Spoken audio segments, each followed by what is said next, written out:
Salut à tous et bienvenue dans cette nouvelle semaine de Valkan. Je vous parle de la semaine du 1er au 7 mai, donc la semaine 18.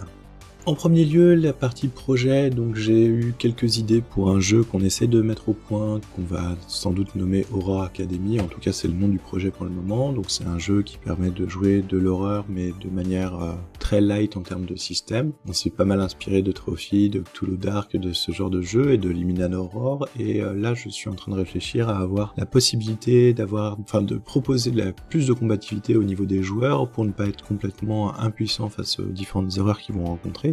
J'avance un petit peu là-dessus, je commence à avoir des idées, je vais voir aussi avec mes collègues de la JDR Academy pour voir si ça leur convient. Au niveau du projet sur le cadre de la Bretagne pour Monster of the Week, ça avance toujours, j'ai récupéré les retours des relecteurs, j'ai pas encore eu le temps de les mettre et de les traiter, parce qu'il y a déjà pas mal de retours, et puis parce que les semaines sont un peu chargées, vous allez le voir, avec les différents médias que j'ai pu consommer, mais surtout, c'est que j'étais pas forcément devant le PC tout le temps. Au niveau des médias, donc cette semaine, qu'est-ce que j'ai lu ? J'ai lu pas mal d'articles sur un jeu qui s'appelle Miss Under, un jeu qui va être édité chez les 12 singes avec une proposition qui me plaît bien, mais le système me repousse un peu. Pour avoir regardé le jeu en VO, a priori il faut des centaines de D6 pour y jouer, donc j'imagine que les 12 singes vont avoir des idées pour simplifier tout ça ou proposer des choses pour ne pas être obligé de se balader avec un sac de sport rempli de D6, mais pour le moment j'ai pas encore vu passer ce genre de choses, donc je suis un peu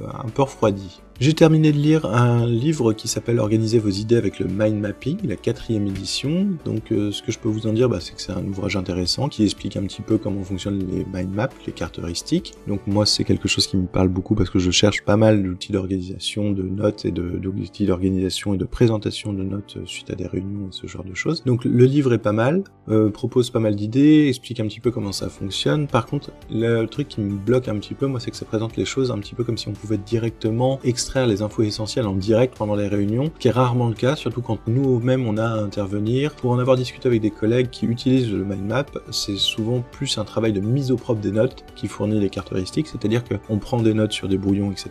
et ensuite, à partir de ces notes-là, on va créer les cartes heuristiques. La façon dont il le présente dans le bouquin, ça a l'air d'être un peu décorrélé de la réalité, un peu trop facile par rapport à ce qui se passe réellement.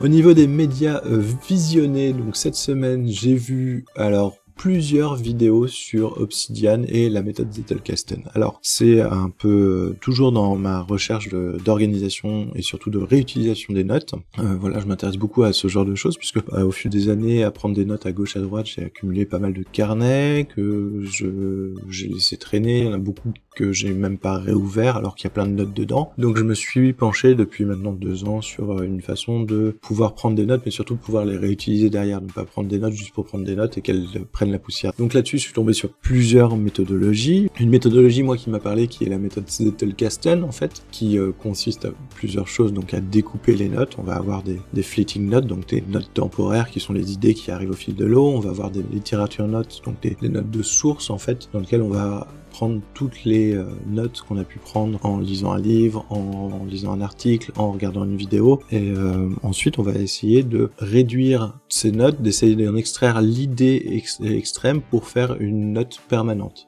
On va arriver à ce qu'on appelle l'atomicité des idées, c'est-à-dire que une note va représenter une idée et ensuite on va du coup relier toutes ces idées entre elles et ça va permettre de créer des nouveaux liens, de créer des relations dont on sait pas pouvoir faire, des choses de temps en temps un petit peu incongrues mais qui au final fonctionnent. Donc du coup voilà, c'est ce qu'on appelle un petit peu la prise de notes intelligente, non pas parce que c'est plus intelligent qu'un autre truc, mais c'est parce que en fait on va pouvoir prendre des notes pour les réutiliser facilement. Donc j'ai regardé plusieurs vidéos intéressantes, je vous en ai parlé aussi la semaine dernière, notamment la chaîne de Vicky Zhao. J'ai continué à regarder ses vidéos. Il y a des trucs très très bien. S'il y a un concept qu'elle donne et qu'il faut retenir dans ses vidéos et voire même dans toute sa chaîne, c'est le concept de la boussole des idées, que j'ai trouvé vraiment excellent, notamment pour créer des liens entre les différentes notes. Et franchement, si vous avez un concept à récupérer là, c'est celui-là. Et sinon, elle présente plein d'autres vidéos sur comment débuter la méthode Zettelkasten, comment débuter aussi avec le logiciel Obsidian. Donc Obsidian qui est un logiciel de prise de notes en Markdown que j'utilise. Après, il y a des vidéos un peu plus dispensables, je trouve, comme les plugins que j'utilise, les trucs et les machins. Bon, ça, les plugins, vraiment, c'est de la customisation du logiciel. Ça va dépendre de ce que vous en attendez et ce genre de choses.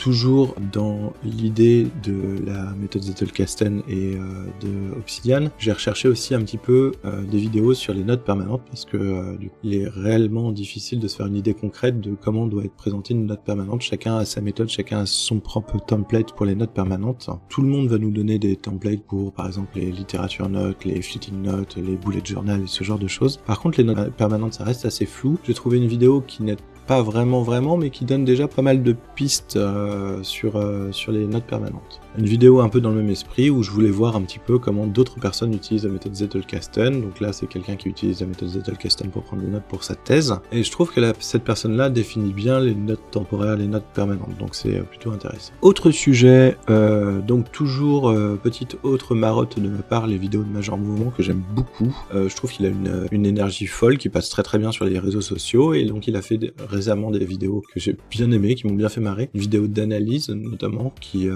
était sympa, c'est un kiné spectacle où il explique un petit peu, il fait de la vulgarisation, et une autre vidéo de ces séries où il débunk un petit peu les choses qui se trouvent sur les réseaux sociaux avec les fameux outils miracles qu'on peut acheter pour 39,99$, voilà, ce genre de choses par exemple. Donc voilà, je vous invite à aller voir parce que c'est vraiment assez fun la façon dont il fait ça. Dans les autres points, j'ai regardé un petit peu des vidéos sur des conseils pour encaisser un petit peu les critiques en milieu professionnel, puisque ça arrive à tout le monde, mais de temps en temps on a un petit coup de mou, et en ce moment c'est un peu le cas, donc il y a pas mal de choses qui m'ont irrité, qui m'ont frustré en termes de professionnel, donc j'ai regardé un petit peu ce qui se faisait aussi, pour voir si les approches que j'ai par rapport à la critique sont les bonnes ou pas, que s'il y a deux personnes qui proposent d'autres solutions. Donc j'ai regardé un petit peu des vidéos, notamment deux, il y en a une qui apporte pas grand chose, je vous le dis tout de suite, et une autre qui reprend des bases face à la critique, quelle qu'elle soit, que j'ai trouvé pas mal. Du coup, avec justement 5 grands points autour de pourquoi il ne faut pas se laisser toucher par la critique. Non, de temps en temps, on a des petits coups de mou, on a besoin de se refaire un peu les bases pour s'assurer que voilà, on reparte sur des bonnes bases derrière. Encore un autre sujet complètement différent, niveau jeu vidéo, on m'a passé la bande-annonce de Dredge, un jeu vidéo qui flirte avec l'horreur Lovecraftienne. Franchement, j'ai vu la bande-annonce, j'ai tout de suite craqué. Pour le moment, le jeu est très sympa. J'ai testé, c'est vraiment très cool. Ça me rappelle pas mal une sorte de Sunless Sea en fait, mais en vraiment plus soft. En tout cas pour le moment où j'en suis dans le jeu, mais je sens que ça va se corser un petit peu. Vraiment, c'est une excellente découverte et j'ai beaucoup aimé. Autre média, ce que j'ai écouté, donc en termes de podcast et d'émissions, donc j'ai écouté les épisodes autour de Stephen King sur France Culture, et franchement c'est très plaisant et très intéressant à écouter. Donc il y a les épisodes sur Shining, sur Dead Zone, etc. C'est très sympa à écouter.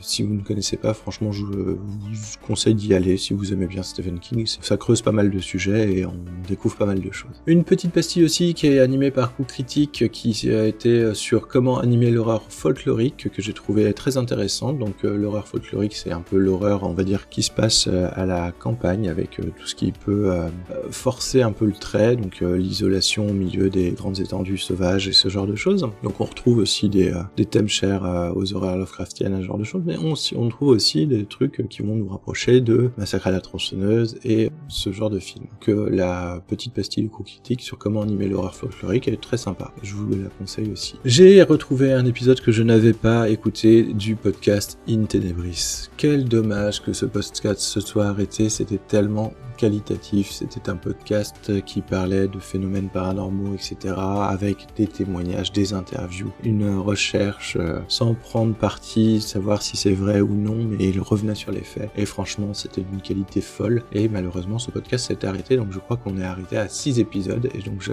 n'avais pas écouté le 6e épisode, et je l'ai retrouvé, et je suis très content d'avoir pu écouter cet épisode, et très déçu qu'il n'y en ait pas de 7e du coup. Autre sujet sur les podcasts, j'ai écouté aussi le podcast de la société Axopen, qui est une ESN, une entreprise de services numériques, donc ce qu'on appelait une SS2I, une société de services en informatique, qui fait du podcast, et notamment j'ai écouté 2 podcasts autour de la transformation du système d'information en entreprise. Donc il y en a un, c'est un retour d'expérience, j'aurais aimé qu'ils aillent un peu plus loin, qu'ils donnent plus de détails, mais bon, c'est un retour d'expérience avec plusieurs personnes pendant a priori un webinaire ou une conférence. Et l'autre, c'est l'interview d'une personne que j'ai trouvé très intéressante dans le sens où il reprend des règles de base pour avoir un système d'information, donc un SI stable, et un SI surtout utilisé par les utilisateurs finaux, qui est quand même un peu le but, quand on y réfléchit bien, c'est que l'informatique pour l'informatique c'est bien, mais l'informatique qui a un sens et qui est utilisée par des utilisateurs, c'est quand même mieux. Et donc dans les deux cas, moi, ce qui j'ai bien aimé sur tous les intervenants, c'est que dans leur définition de projet informatique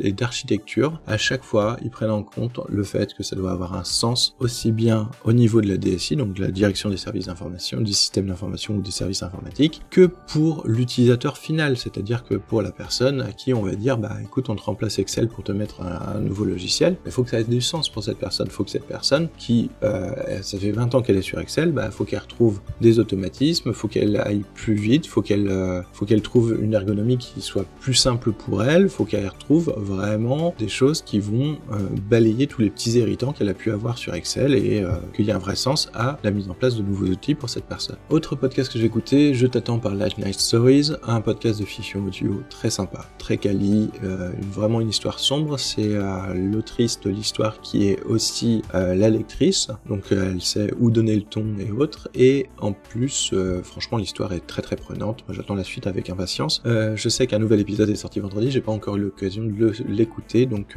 je vous en parle sans doute la semaine prochaine. Et dernier podcast que j'ai écouté cette semaine, c'est Comment dessiner Lovecraft, une interview de François Baranger sur le podcast C'est plus que de la SF. Franchement, c'était très intéressant et très sympa à écouter.